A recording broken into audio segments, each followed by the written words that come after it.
എക്സലിന് റോയും column select ചെയ്യാൻ നിങ്ങൾ mouse ഉപയോഗിക്കേണ്ട. ഈ ഒരു ട്രിക്ക് യൂസ് ചെയ്യൂ.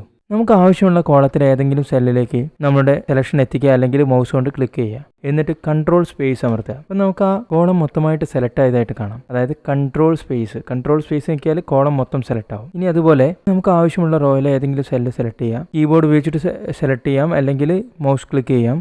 എന്നിട്ട് ഷിഫ്റ്റ് സ്പേസ് അമർത്തുക. അപ്പോൾ നിങ്ങൾക്ക് ആ റോ മൊത്തമായിട്ട് സെലക്ട് ആയതായിട്ട് കാണാം. ഇനി ഇതുപോലെ നമ്മൾ സെലക്ട് ചെയ്ത ഡാറ്റ എക്സ്പാൻഡ് ചെയ്യാനായിട്ട് ഇപ്പോൾ ഞാനിവിടെ കൺട്രോൾ സ്പേസ് അമർത്തി, എന്നിട്ട് ഷിഫ്റ്റ് കീ പ്രസ് ചെയ്ത് പിടിച്ചു. എന്നിട്ട് നമുക്ക് റൈറ്റ് ആരോ കീ പ്രസ് ചെയ്യുകയാണെങ്കിൽ റൈറ്റിലോട്ട് നമുക്ക് സെലക്ട് ചെയ്യാൻ പറ്റും. അതുപോലെ ലെഫ്റ്റ് ആരോ കീയാണ് പ്രസ് ചെയ്യുന്നതെങ്കിൽ ലെഫ്റ്റിലോട്ട് സെലക്ട് ചെയ്യാൻ പറ്റും. അതുപോലെ നമ്മൾ ഷിഫ്റ്റ് സ്പേസ് അമർത്തിയിട്ട് മുകളിലോട്ടാണെങ്കിൽ മുകളിലോട്ടുള്ള റോ മൊത്തമായിട്ട് സെലക്ട് ആവും. അതുപോലെ താഴത്തോട്ട് ആണെങ്കിൽ താഴത്തോട്ടുള്ള റോ സെലക്ട് ചെയ്യും. ഇവിടെ നമ്മൾ ഷിഫ്റ്റ് പ്രസ് ചെയ്തുകൊണ്ട് നിൽക്കണം. ഇങ്ങനെ നമുക്ക് ആവശ്യമുള്ള റോയോ കോളമോ മൊത്തമായിട്ട് സെലക്ട് ചെയ്തിട്ട് നമുക്ക് ആവശ്യമുള്ള ഫോർമാറ്റിംഗ് എളുപ്പത്തിൽ ചെയ്യാൻ പറ്റും. അപ്പോൾ ഇതുപോലുള്ള വീഡിയോസിനായിട്ട് നിങ്ങൾ ഈ ചാനൽ ഒന്ന് സബ്സ്ക്രൈബ് ചെയ്തേക്കണേ.